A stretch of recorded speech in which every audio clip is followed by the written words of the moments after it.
Namaste everyone, I am Akshat and the first rule of Akshat's channel is videos will go on as long as they have to, or at least the memory or battery runs out on whatever device I'm using to record, which in this case is my Sony Digicam, trusted from a long time and unfortunately doesn't perform very highly in low light conditions, but thankfully it's daylight outside.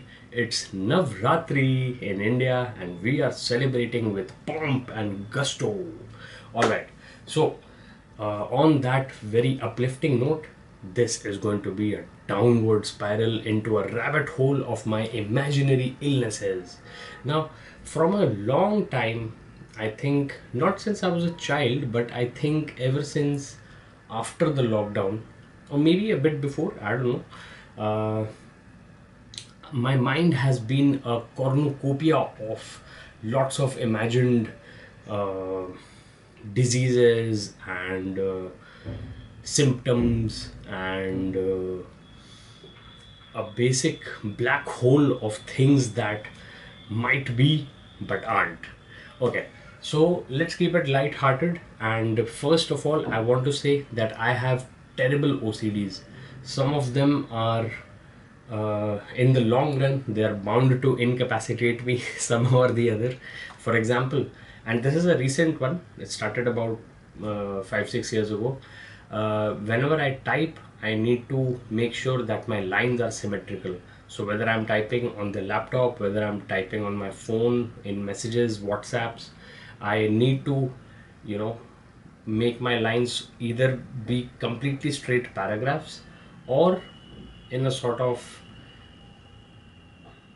slope like this or like this. So basically, symmetry in my words has started to creep into my writing, and that's not nice.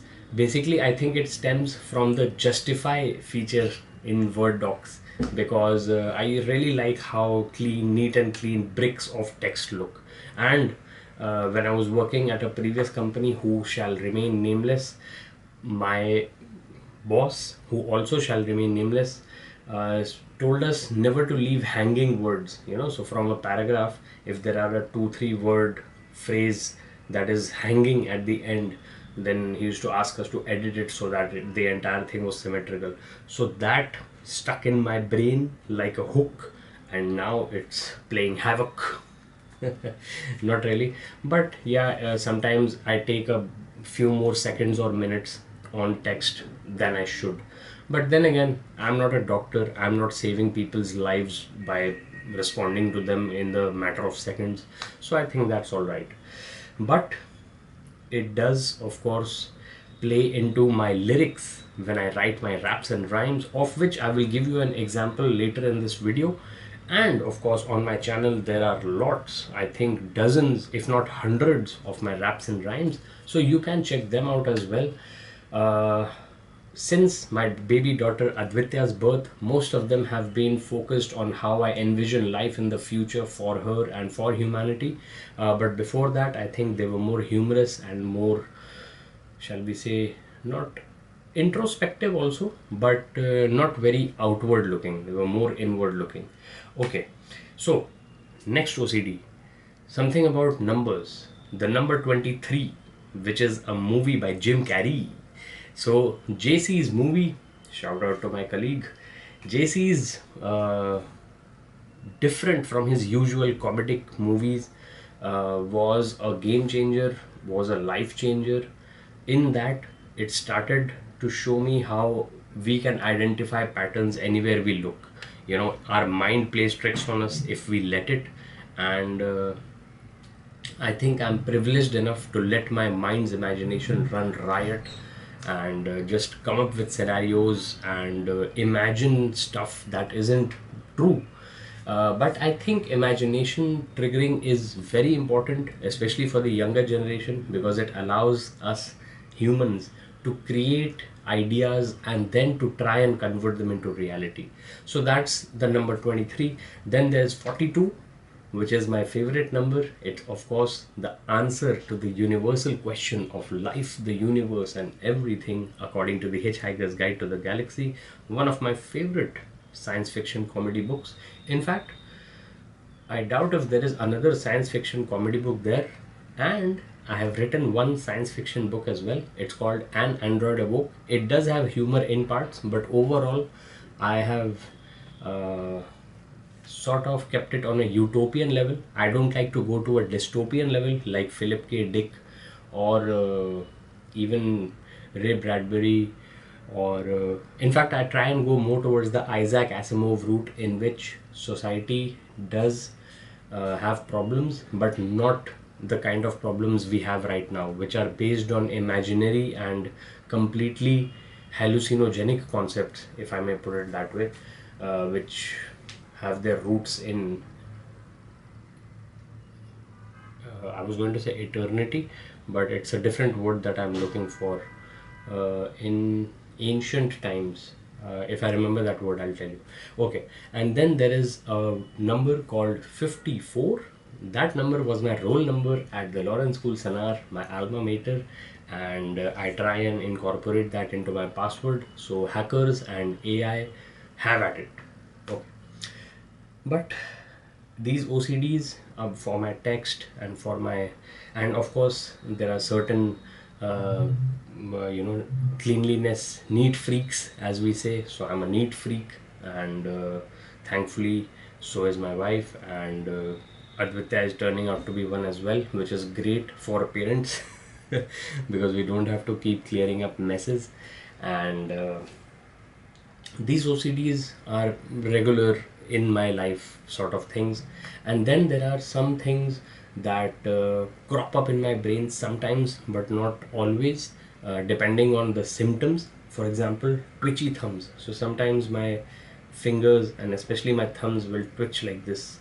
One thumb sometimes, very rarely both of them, and that gets my brain off into heavy parallels and tangents and spirals about what could be wrong with my nervous system, and how my mind is degenerating, and how I am sliding down the path to madness. But all these things aside, mostly it's just because of muscle atrophy, because even though I try, I can't get as much exercise as I used to before Advitya was born, because that's just life. It's just the practical implications of having a job and a family, and lots of things that crop up when you don't expect anything to, like shop, like a jeweler shop running away with a little piece of our gold, an ornament, and then having to follow up that with the police and stuff. And then there is stuff going on with some real estate. Then there's stuff going on with I mean, family and friends are human beings, so human beings are fine because they are unpredictable by nature. uh, Even though we all try and keep ourselves very together and focused on the kind of character we portray ourselves to be to others, but even then differences are bound to crop up.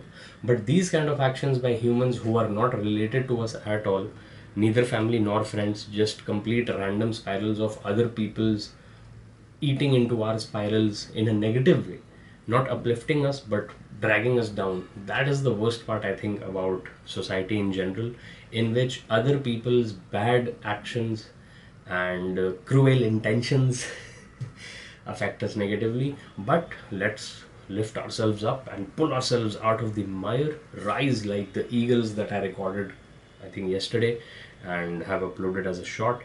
But lots of genetic factors also come into play. Prostate, and I don't know, and high blood pressure, not high blood pressure, but high cholesterol, triglycerides. So these are genetic factors that I have inherited from my ancestors, and which I must keep in control and keep an eye on. But then again, the past is history, the future is a history. The past is mystery, the future is history. Yeah, I slipped up on that, but to err is human, and I don't believe in making perfect videos that have lots of hoopla and lots of special effects and lots of quick cutaways.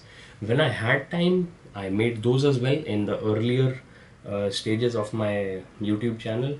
But now I think this is a vlog, and a vlog should be heartfelt, not edited crap intended to be clickbait or view bait that makes you cry out in controversy or snicker at other people's expense. So I don't I like to be as free as a bird when I'm recording, and I do write scripts and I do write raps and rhymes, like I said. So let's get down to that. After I tell you the last point about my imaginary illnesses, many of them also crop up when I start reading about young celebrity deaths, including being crushed by a car of all things, crushed by your own car in your own parking space. Anton Yelchin is the celebrity I'm talking about. But yeah, death will come when it does. Until then, in 6Rsm I trust, and life will go on as long as it has to, just like this video, which has gone on as long as it should. So I will just tell you that I'll end with this. So now that I'm into my 40s, I'm proper middle aged, which reminds me of Middle Earth. But that's just another escape from reality I like to lose myself in. In college, I used to burn myself with lit cigarettes, mostly on my forearm, but occasionally on my chest and neck, as a way of dealing with what I thought was life's unfairness towards me. I hurt no one except myself, and I still don't when I end up hitting myself. Thankfully, I have not become mad enough to draw blood for a long time now, but there were instances.